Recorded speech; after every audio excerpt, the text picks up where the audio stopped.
నమస్తే. ఎలా ఉన్నారండి? అందరూ బాగున్నారా? నేనైతే చాలా చాలా బాగున్నాను.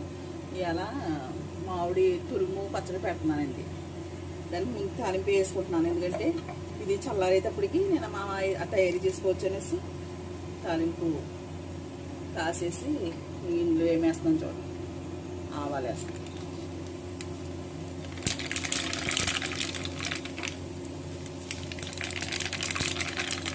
కొద్దిగా మెంతులు వేస్తాను,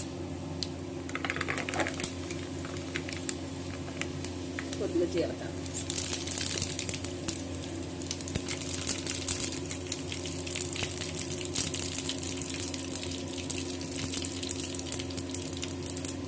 వెల్లుల్లిపాయలు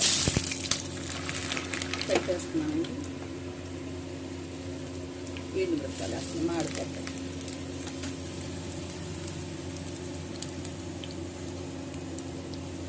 ఈ తాలింపు చల్లారిన తర్వాత మనం ఏమేమి వేసి అన్నీ కలుపుతామో అందులో చూపిస్తాం.